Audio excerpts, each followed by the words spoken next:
आपके कोर्स से chemical kinetics. So chemical kinetics is basically a branch of chemistry that deals with the rates of reaction and the factors that affect the rate of reaction. तो chemical kinetics में हम discuss करेंगे reaction के rates को और उन factors को जो रिएक्शन के रेट्स को अफेक्ट करते हैं। नाउ अगर हम केमिकल काइनेटिक्स के स्कोप की बात करें तो केमिकल काइनेटिक्स हमें बताती है कि एक रिएक्शन की स्पीड या रेट कितना होगा। इसके अलावा केमिकल काइनेटिक्स हमें ये भी बताती है कि रिएक्शन किस मैकेनिज़्म से प्रोसीड करेगा, यानी हमारे पास रिएक्टेंट्स के अंदर क्या चेंजेस आएंगी जिनकी वजह से हमारे पास प्रोडक्ट बनेगा।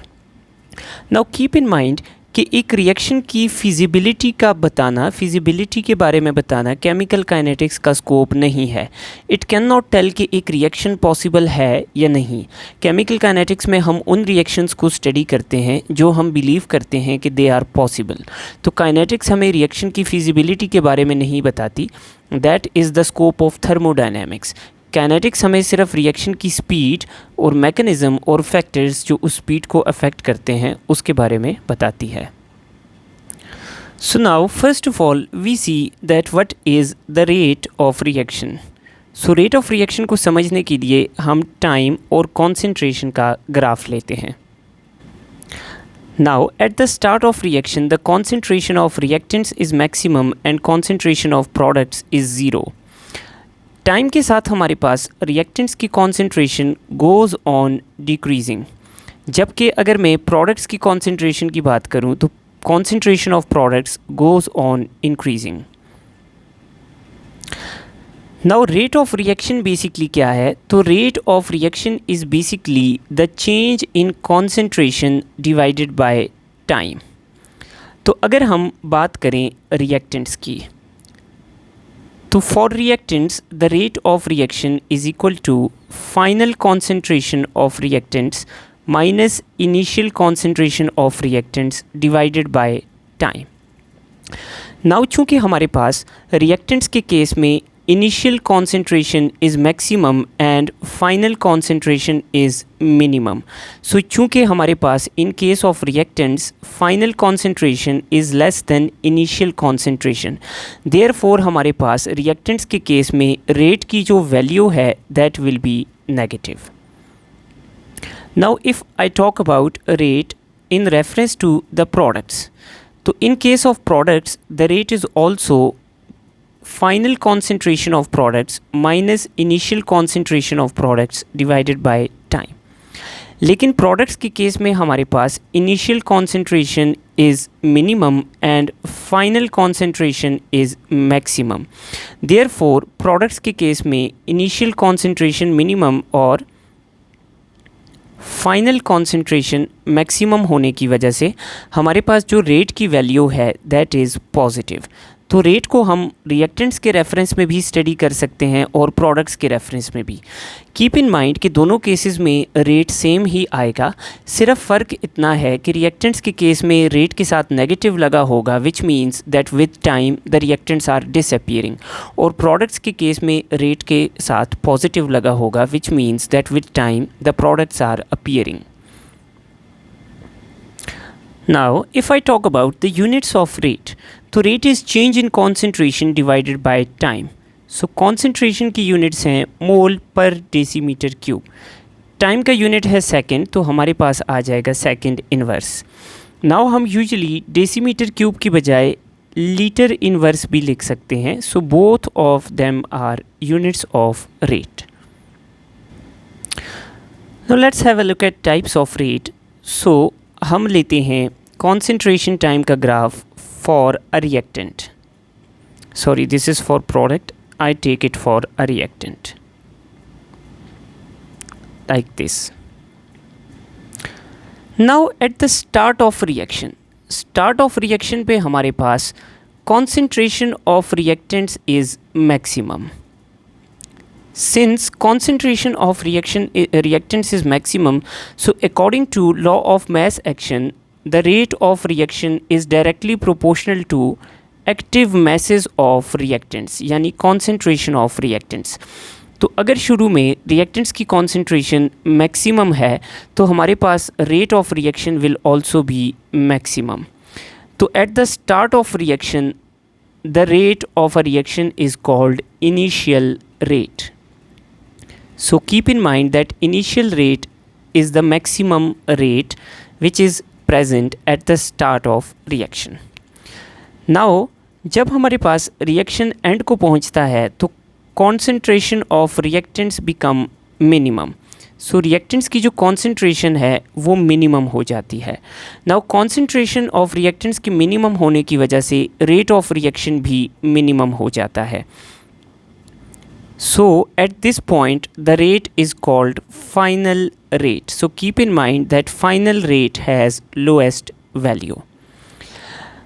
अब हमारे पास सपोज़ कि रेट इनिशियल से फाइनल रेट पे इस टाइम पे पहुंचा.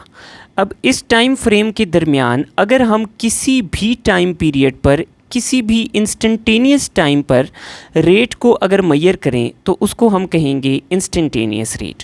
For example if I want to measure the rate at this point, so इस पॉइंट ऑफ टाइम पे जो हमारे पास रेट है that is called instantaneous rate. So ये इनिशियल और फाइनल टाइम के दरमियान किसी भी टाइम पीरियड पे हम जब रेट को मेजर करें तो that will be called instantaneous rate. Now instantaneous rate की measurement कैसे की जाती है? तो जिस point of time पे हम instantaneous rate को measure कर रहे होते हैं उस point पे हम ग्राफ के साथ एक tangent draw करते हैं. This is a tangent. और इस tangent का जो slope है that is equal to instantaneous rate. Now reaction के start में instantaneous rate will be equal to initial rate. Reaction के एंड पे instantaneous rate will be equal to final rate. बीच में इंस्टेंटेनियस रेट कोई भी वैल्यू अडॉप्ट करेगा and it can also be equal to average rate in some period of time. Now what is average rate? Now average rate ये है कि हम reaction के एंड पे जो फाइनल कॉन्सेंट्रेशन आती है उसमें से इनिशियल कॉन्सेंट्रेशन को माइनस करें और टोटल टाइम टेकन से डिवाइड करें. यानी पूरे रिएक्शन की अगर हम ओवरऑल रेट की बात करें कि ओवरऑल टाइम में ओवरऑल कॉन्सेंट्रेशन में कितनी चेंज आई है तो उस रेट को हम कहेंगे एवरेज रेट. तो ये हमें सबका एक ओवरऑल एवरेज बताता है. तो at the start of reaction rate is maximum called initial rate. At the end of reaction, rate is minimum called final rate. In between all of them, there can be different rate at any point or any time of the reaction that is called instantaneous rate. And overall rate is average rate. Now, we go on to study types of reaction. So basically, हमारे पास दो type के reaction हैं. First type is elementary reaction. Elementary reactions वो reaction हैं that take place in a single step. वो reactions जो single step में अकर करें उन reactions को हम कहते हैं elementary step. तो for example I have a reaction in which a reactant A reacts with B to give us the product D in a single step. Now the second type of reactions are complex reactions. Complex reactions are those reactions that take place in more than one step. जो एक से ज़्यादा step के अंदर अकर करेंगे उन reactions को हम कहेंगे कॉम्प्लेक्स रिएक्शन.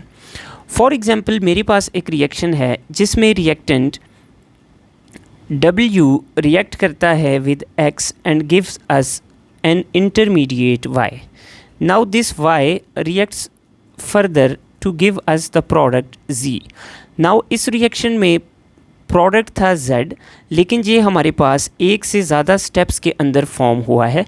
सो ऐसे रिएक्शन को हम कहेंगे complex reaction. Now elementary reaction चूँकि सिर्फ एक स्टेप में अकर करता है तो इसका यही वाला जो स्टेप है वो इस रिएक्शन के रेट को अफेक्ट करेगा. तो एलिमेंट्री रिएक्शन में चूँकि एक ही स्टेप है so this step will be rate determining step of the reaction. या इसको हम लिमिटिंग स्टेप भी कहते हैं, just like a limiting reagent. तो ये जो लिमिटिंग स्टेप होता है ये रिएक्शन के रेट को लिमिट या डिटरमिन करता है। नाउ हमारे पास इस रिएक्शन में दो स्टेप्स हैं। नाउ जिस रिएक्शन में भी एक से ज़्यादा स्टेप होगा उसमें कोई ना कोई एक स्टेप ऐसा होगा जो बाकियों के मुकाबले में स्लो होगा।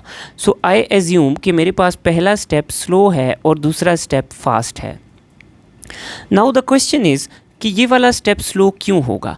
तो हर रिएक्शन में एक ऐसा स्टेप होता है जिसके अंदर रिएक्शन की जो मेजर चेंजेस हैं वो आ रही होती हैं। तो चूंकि इस रिएक्शन में मेजर चेंजेस आ रही हैं और इसकी स्पीड स्लो है, तो जब तक रिएक्शन का ये वाला स्टेप कंप्लीट नहीं होगा रिएक्शन हमारे पास कंप्लीशन की तरफ नहीं जाएगा। तो इसलिए ये जो स्लो स्टेप है ये रिएक्शन के रेट को अफेक्ट करेगा या डिटरमिन करेगा। तो in the case of any complex reaction the slower step is called rate determining step.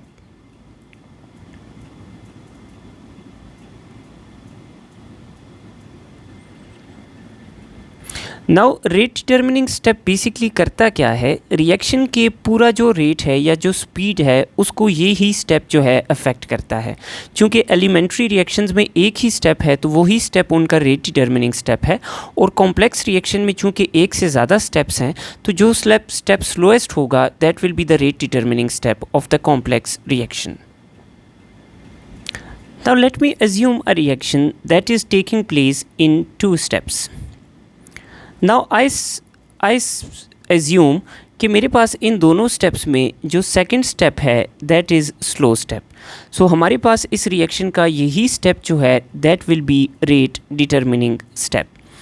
तो अब हमारे पास जो रिएक्शन की रेट इक्वेशन बनेगी that will be according to this slow step of the reaction. तो now the rate of this reaction is directly proportional to concentration of reactants in slow step. So I have C as a reactant in slow step raised to the power 2 and I have one molecule of B involved in the slow step. Now अगर मैं इस equation में equality डालूँ तो I write constant into C raised to the power 2 into B.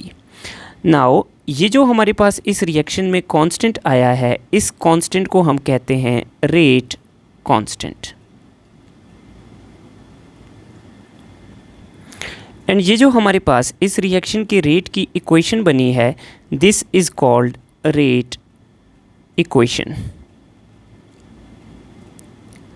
Now an important thing to keep here in mind, इसके rate equation कभी भी हम एक रिएक्शन को देख के नहीं बनाते। फॉर एग्ज़ाम्पल अगर मैं बात करता हूँ एक रिएक्शन है in which 3 molecules of A and 2 molecules of B are reacting and I get 3 molecules of C।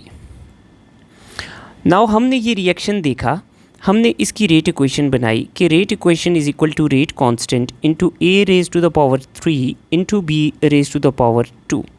तो this rate equation will be wrong, क्योंकि रिएक्शन को देख के अभी हमें ये नहीं पता कि आया ये रिएक्शन एलिमेंट्री है या ये रिएक्शन कॉम्प्लेक्स है। अगर हमारे पास ये रिएक्शन एलिमेंट्री हो तो ये इक्वेशन ठीक है, लेकिन अगर ये रिएक्शन कॉम्प्लेक्स हुआ तो ये इक्वेशन गलत होगी, क्योंकि एलिमेंट्री रिएक्शंस में यही स्टेप रेट डिटर्मिनिंग स्टेप होगा। लेकिन अगर ये रिएक्शन कॉम्प्लेक्स है तो हमारे पास यही स्टेप रेट डिटर्मिनिंग नहीं होगा, स्लो स्टेप रेट डिटर्मिनिंग होगा। तो जब तक हमें रिएक्शन की मैकेनिज़्म नहीं पता होगी, हम ये डिसाइड नहीं करेंगे कि ये रिएक्शन एलिमेंट्री है या कॉम्प्लेक्स है, तब तक हम किसी भी रिएक्शन की रेट इक्वेशन नहीं बना सकते। So the rate equation is an experimentally determined equation. Now मैं assume करता हूँ कि मेरे पास ये जो रिएक्शन है this is a complex reaction. अब ये रिएक्शन को जब मैंने मैकेनिकली एनालाइज़ किया तो ये कॉम्प्लेक्स रिएक्शन निकल आया। अब इस रिएक्शन के स्टेप्स ये थे कि हमारे पास 3 molecules of A react with 1 molecule of B to give me D. Then D reacts with another molecule of B to give me the reactant C. So now अगर हम इस रिएक्शन की overall बात करें तो 3 molecules ऑफ A और 2 molecules of B use हुए हैं। D इधर फॉर्म हुआ, इधर यूज़ हो गया। और हमारे पास C बना है। So this is the overall reaction, लेकिन ये अकर कर रहा है 2 स्टेप्स में।